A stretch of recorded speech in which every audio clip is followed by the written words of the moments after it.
Kalau iman ini sudah hilang, jangan harap akan ada di muka bumi ini manusia yang selalu waspada dan berhati-hati, ya. Dan iman itu harus kita jaga, harus kita pelihara, harus kita pertahankan, harus kita pupuk dan terus disirami. Ibarat kata, kalau kita punya bunga yang harganya mahal di rumah kita, di vas bunga yang lagi viral masalahnya gitu. Semarang lagi masalahnya katanya, ya, saya nggak tahu. Nah, pohon yang mahal dan mewah ini tatkala kita tanam, maka akan bisa kita amalkan. Kenapa? Karena kondisi yang kita hadapi itu tidak mungkin kita hindari. Sudah merupakan sebuah keniscayaan, tuntutan keseharian yang mustahil setiap orang di antara kita tidak berhadapan dengan. Rutinitas kita makan, minum, tidur, dan bekerja.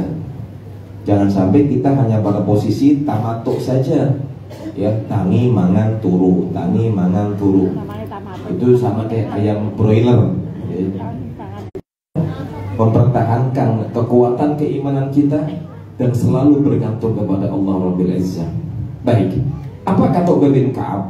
Dia mengatakan al-mu'minu baina rumahnya terbakar. Yang namanya ujian tak tahu kena kebanjiran, ya. Kemarin viral daerah Mataram nggak pernah banjir. Di daerah Purwakarta rumah tahu-tahu runtuh, katanya fenomena alam. Padahal alam ini tidak pernah kejahatan dan celaan kepada siapa? Allah. Yang kedua, tidak menampar wajah. Yang ketiga, tidak merobek baju. Ini tiga keadaan yang sudah lumrah Nabi sampaikan kepada kita, yang juga sering dilakukan manusia di muka bumi ini, ya. Dari orang suruh sabar, jarkoni ujung-ujungnya isone mau ngajar, iso ngelakoni. Padahal setiap orang di antara kita pasti mengalami ujian, sudah pasti.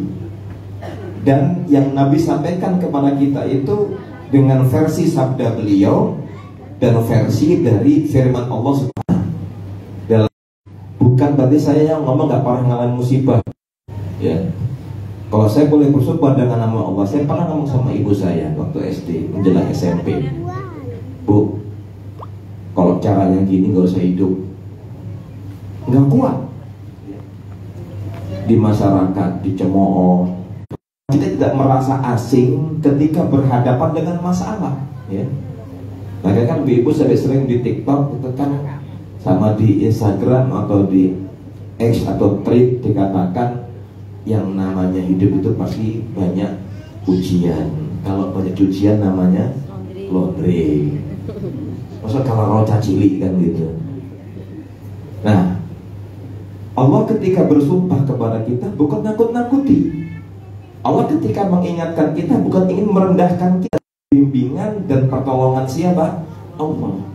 Allah ingin mengingatkan kita, kamu itu hambaku, budaknya Allah. Harus ingat kepada majikannya Allah. Jangan lupa kelemahanmu itu akan hilang kalau Allah Subhanahu wa ta'ala. Sehingga cukup kita sampaikan ayat 155 Al-Baqarah, walanabluwannakum bisyai'im minal khawf. Pasti kami uji kalian dengan sesuatu sithik wae, sedikit saja. Karena Allah tahu iman kita itu tipis, setipis tisu.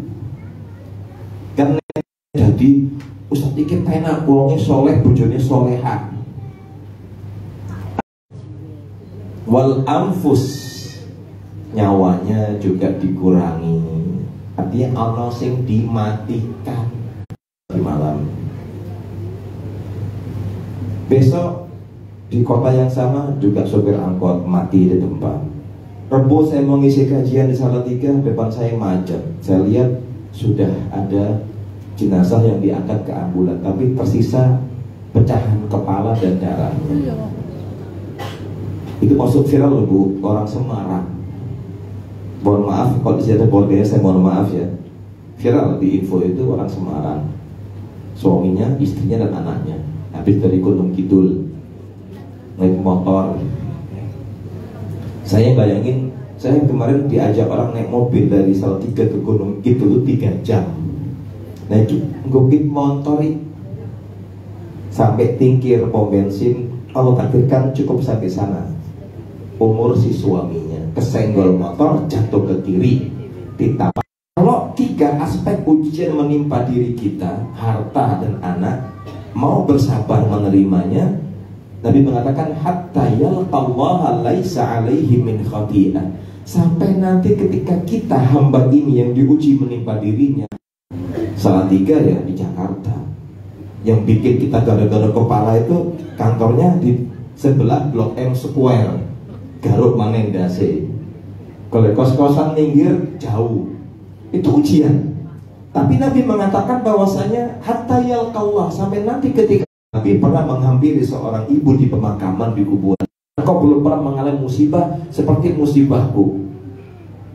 Ibu ini ngomong gitu karena apa? Nggak tahu yang ngomong siapa di belakangnya. Padahal nek Kanjeng Nabi pengen ngamuk, bisa nggak? Bisa.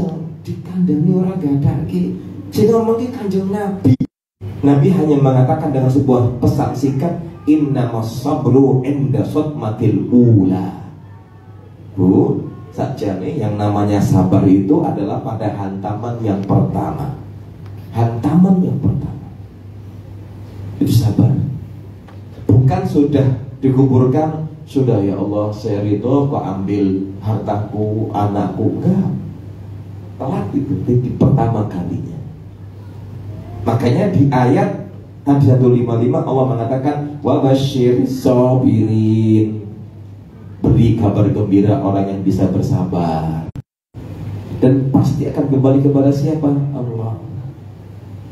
Saya bilang ke kawan saya itu, kawan seperjuangan pernah saya kantor dengan saya bilang, Mas, jangan pernah bersedih kehilangan putramu yang perjaka ini. Maksudnya gimana Ustaz? Itu nanti di surga dia yang menyambutmu. Tenang di akhirnya. Mungkin dia bisa bilang gini, nah, itu belum mengalami Ustaz, cukup. Dia bilang, orang beda-beda ujiannya. Allah tahu antum ini orang yang kuat, tak bilang, dan siap menerima ujian ini.